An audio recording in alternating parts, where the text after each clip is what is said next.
Microsoft has a certain interesting entry in their glossary in the product terms called roaming rights. And roaming rights is an SA benefit that permits the primary user of a licensed device certain access and use rights. So this long term here states that if you have if you acquire software assurance for certain license, you have the right to remotely access a server environment that is dedicated to your organization's use. This is available for something that they call primary user. And primary users are users who use a licensed device for 50% or more of the time. This is a very important definition because the primary user definition comes into play quite a lot in certain situations. So it's a user who uses a licensed device more than 50% of the time. The reason that roaming rights were set up is that you get to set up a server environment and, for instance, run Office Professional Plus on top of your server environment. And you have everyone connect to this server. Well, you need an Office license for all devices in your organization, but this means that you can access it off your premises because you can just log into the server environment that is on premise of your company.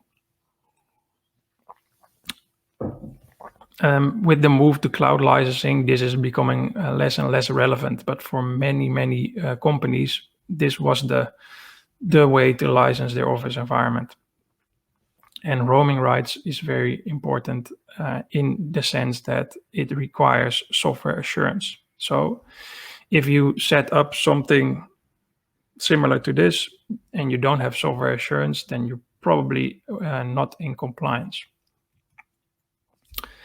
And what is very important for the rest of this training is the definition of external users and external user access, because Microsoft often allows external users to access server environments of your organization, but sometimes this requires a license and sometimes it doesn't.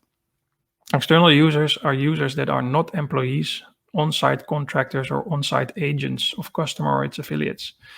And this is often where a lot of organizations immediately start to struggle, because why should you license all the contractors? Well, contractors are just seen as employees of your organization, even though they might bring in an own laptop, even though they might bring in their own software. In the event that the contractor starts working for you, you are, as an organization, according to Microsoft, are responsible for licensing this person correctly. So an on-site contractor is not an external user. An external user is just someone, maybe a company that you deliver a certain SharePoint website for. I don't know. And in that case, an external user is someone that is not affiliated at all to you as the customer of Microsoft or to your affiliates. So external user access requirement indicates specific license requirements or options for access by external users. And in the event that external use is not allowed by the license itself, there are external connector licenses. And external connector licenses are licenses that you assign to a server dedicated to the customer's use that permits access to the corresponding version of the server software or earlier versions of the server software.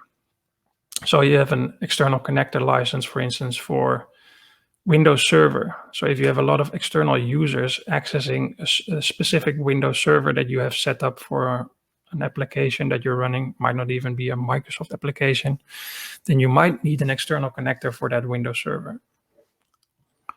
Microsoft has limited the requirement for the external connector license over the years and has included a lot of this in the server software that they're selling.